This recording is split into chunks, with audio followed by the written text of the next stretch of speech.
Welcome to The Explainer. Right, so today we're diving into what's honestly one of the most mind-blowing stories of historical cause and effect. We are going to explore how just a crazy sequence of absolute accidents, all on a single day, triggered this massive chain reaction that literally reshaped the entire world. Okay, let's dive into this. Picture this. It's June 28th, 1914. A 19-year-old kid is just standing on a street corner in Sarajevo. He had just completely, spectacularly failed his life's mission. His friends had failed too. He was hungry, he was embarrassed, and frankly, he just kind of wanted to go get a sandwich. But an incredibly bizarre sequence of events, a failed plot, a wrong turn, and a random trip to a deli was about to change the course of human history forever. 20 million. Let that sink in for a second. Because of that single wrong turn, 20 million people died.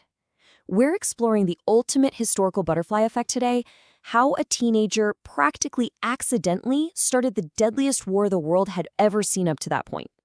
Section 1. The European Powder Keg, a world ready for war. So to really grasp how this all happened, you gotta understand that Europe back in 1914 was basically a room packed wall-to-wall with gunpowder. You had these 6 major empires: Austria-Hungary, Germany, Russia, France, Britain, and the Ottoman Empire. And they had all been aggressively competing for dominance for decades. They were heavily armed, and crucially, they were completely tangled up in these really complex secret alliances. Basically, everyone was ready for a fight. They just needed a reason. They needed a spark. Section 2. The Black Hands Mission. Spark from the streets. So zooming all the way in from those massive empires down to the micro level of our unlikely catalyst, meet Gavrilo Princip. He was born in a really tiny, impoverished village in Bosnia. His family was actually so poor his mother couldn't afford to feed all her kids. 6 of his 8 siblings sadly died before even reaching adulthood. Gavrilo survived, but barely. He was always sickly, very thin, weak, and he suffered from tuberculosis. His doctors literally told him he wouldn't live long. But what he lacked in physical health, he absolutely made up for with this burning obsession with securing freedom for South Slavic people, who were at the time firmly under the control of the Austro-Hungarian Empire. So the real question is how this angry, sick teenager found his outlet. Well, enter the Black Hand. This was hands down one of the most dangerous secret societies in European history. It was founded back in 1911 by Serbian military officers, and their ultimate goal was to unite South Slavic people. Their motto was pretty stark: union or death. And they ended up recruiting Princip and 6 other young guys for a highly specific mission. The date was set for June 28th, 1914, which was a sacred date for Serbs because it marked the anniversary of the 1389 Battle of Kosovo. And the target, Archduke Franz Ferdinand. He was the heir to the entire Austro-Hungarian Empire, and he happened to be visiting Sarajevo. Section 3. The Botched Assassination Attempt, June 28th, 1914.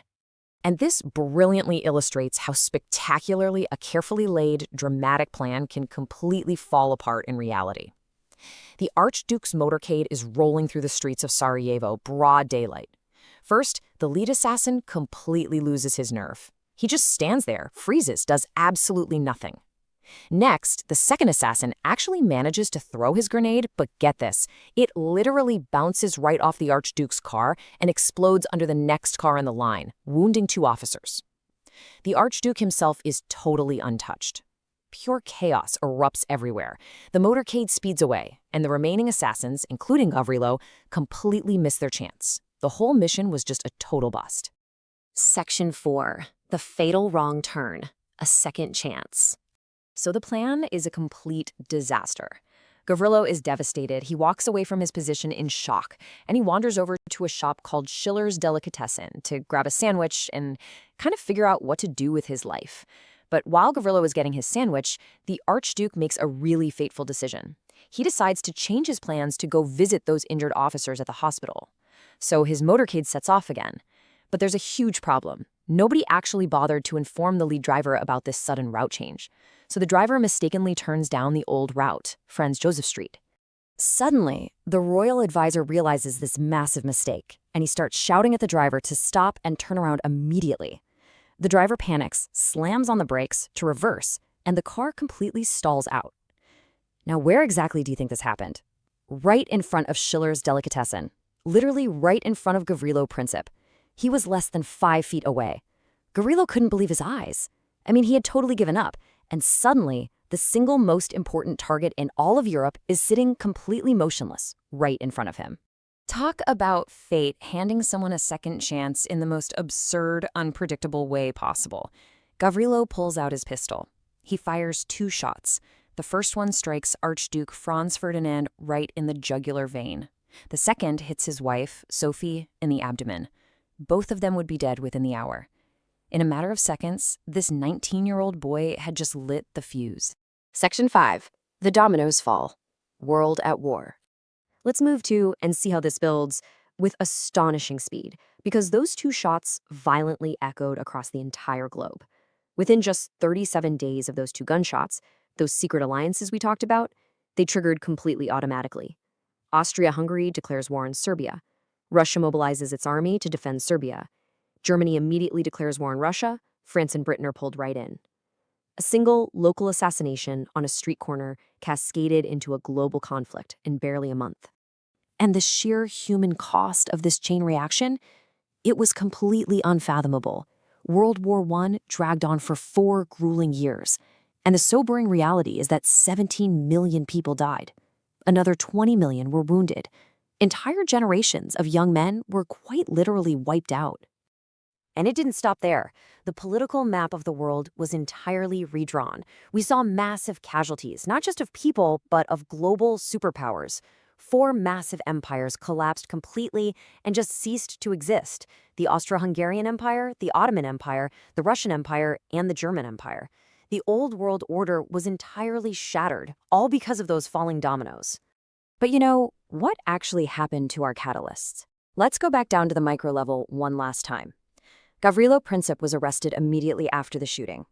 Now, because he was only 19, he was technically too young to be executed under Austro-Hungarian law, so he got sentenced to 20 years in prison instead. And in those cold, damp cells, his tuberculosis rapidly worsened. His bones deteriorated so badly that his arm actually had to be amputated. When he finally died in prison at age 23, which was just months before the war he started came to an end, he weighed a mere 40 kilograms. Just a tiny, fragile catalyst responsible for massive global destruction. It's wild to think about, right? History often turns on the absolute smallest, most unpredictable pivot points. A driver's misunderstood directions, a stalled engine for 5 seconds, a hungry teenager wanting a sandwich.